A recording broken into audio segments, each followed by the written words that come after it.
एक symbolic seat in protest हुआ।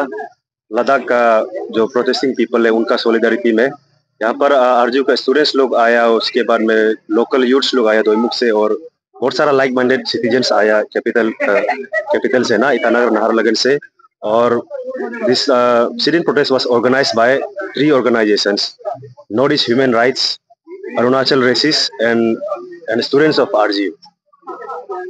अच्छा, ये जो लद्दाख में जो प्रोटेस्ट चल रहा है और आप लोग भी उसको पोलिटिकली सपोर्ट कर रहे हैं, आप लोगों को क्यों लगता है कि जो वहाँ हो रहा है वो गलत हो रहा है? कहीं में भी वो इनजस्टिस होता है ना, वो हम सब के लिए कंसर्न है।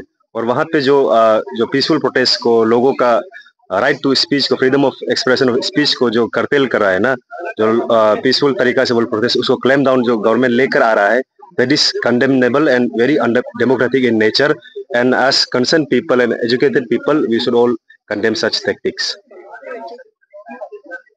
मेरा तरफ से वेरी मच यस है इसके लिए ना, कि 6 शेड्यूल अरुणाचल जैसे लोग मल्टी एथनिक और मल्टी कल्चर जैसे स्टेट जो है ना, हम लोग भी 6 शेड्यूल का परव्यू में आना चाहिए। I think government has taken some initiatives. हम लोग का चीफ मिनिस्टर सर ने उनका आई थिंक लेजिस्लेटिव असेंबली में भी कुछ बिल पास हुआ, तो आप सब लोग ने भी बहुत मुद्दा उठाया कि Arunachal should come under the purview of 6 schedule. I am also in yes for this. अच्छा, ये आप भी एक स्टूडेंट लीडर है और ये जैसे कि आपको पता है कि इलेक्शन का समय है, तो आपका तरफ से क्या अपील रहेगा? क्योंकि इलेक्शन का समय जब भी आता है तो मनी कल्चर का ही बात निकलता है, तो आपका तरफ से क्या कहना रहेगा? मेरा तरफ से अपील रहेगा कि वोट वाइसली ना, चूज गुड लीडर्स जो सच में डेवलपमेंट लेकर आएगा।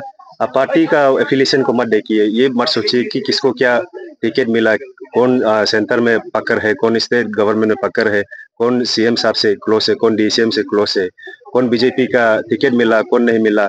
Irrespective of all that, how a leader has performed in his last of tenure, अगर वो फिर से रिकंटेस्ट कर रहा है या फिर ऐसे पर्सन वो कैसे था और कैसे है, उनका मैनिफेस्टो देखिए, और पार्टी साथी आइडियोलॉजी को छोड़ के इररिस्पेक्टिव ऑफ दैट आप सही लीडर चुनिए। तो अभी Campa is a very good law actually ना, उससे एप्रोसिएशन किया जाता है, लेकिन हमारे यहाँ अरुणाचल पे क्या है कि इसको ट्विस्ट टर्न करके करप्ट किया जा रहा है। तो आज का जो प्रोटेस्ट है, we are in the solidarity, आप लोग सबको पता है सोनम सर के साथ है लद्दाख ना, कि Ladakh are same tribal people like us ना।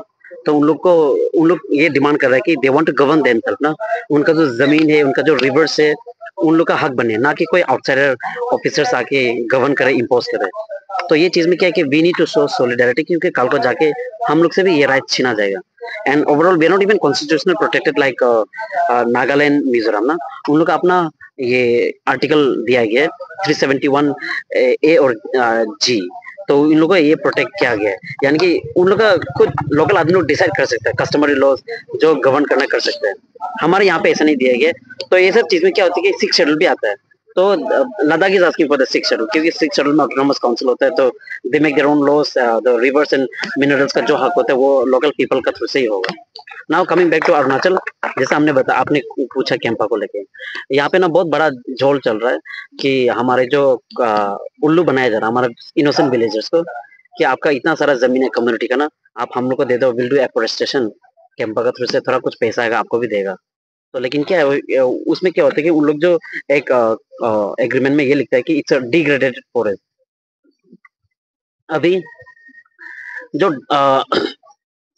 70 to 100 हेक्टेयर्स का जो जमीन है, it's not at all degraded, यानी कि उस पे पेड़ है, पौधा है, it's a lush green forest. लेकिन वो जो एग्रीमेंट में गांव वाला के साथ ये लिख देते हैं कि इट्स अ डिग्रेडेड फॉरेस्ट, वो क्लॉज लगा देता है। तो उसका थ्रू से कैंपा का फंड लेकर आता है, एंड देन देखिए कुछ चिंदी से थोड़ा सा पैसा दे देता है, जिसने साथ दिया था, ऐसा करके क्या करता है, बाकी सारा खा देते हैं। तो ये सब चीज हमारे हाईवे पे क्या जा रहा है, डैम्स का में क्या जा रहा है, उसका जब जब रूल ये बोलते हैं कि कैंपा के हिसाब से कि जब आप 1 लाख पेड़ काटोगे रास्ता बनाने के लिए या तो डैम बनाने के लिए, तो वो 1 लाख का आपको कहीं भी पेड़ लगाना पड़ेगा। तो वो लोग जो क्या करते हैं, ऐसा छोटा छोटा पॉकेट्स ऑफ जमीन को लेकर रखा हुआ है, ये बोल के कि दिस जमीन आर बैरन लैंड या तो डिग्रेडेड फॉरेस्ट। तो वहां पे 1 लाख का जो प्रोजेक्ट आया था, वो 1 लाख ट्री कटिंग डाउन का, उसको वो जमीन पर ढाला जाता है इन पेपर्स, लेकिन असली में वो जो पेड़ पौधा होता है वो लगाया नहीं जाता, क्योंकि वो तो ऑलरेडी इट्स ग्रीन फॉरेस्ट ना, तो आप एक्स्ट्रा कहाँ से पेड़ पौधे लगाएगा। तो ऐसा करके उन लोग बहुत बड़ा सा जोल है कैंपा का, और ऊपर से वीएफआर विलेज फॉरेस्ट रिजर्व बोल के ले जाता है। हमारे इनोसेंट विलेजर्स को पता नहीं कि वीएफआर के एग्जैक्ट डेफिनेशन क्या है। कल को जाके ये फॉरेस्ट का ही रहता है। तो कुछ भी कुछ काटना हो, कुछ डिसीजन लेना हो जमीन का लेके, तो वो फॉरेस्ट डिपार्टमेंट से परमिशन लेना पड़ेगा। यानी कि बेसिकली जमीन तो चला गई।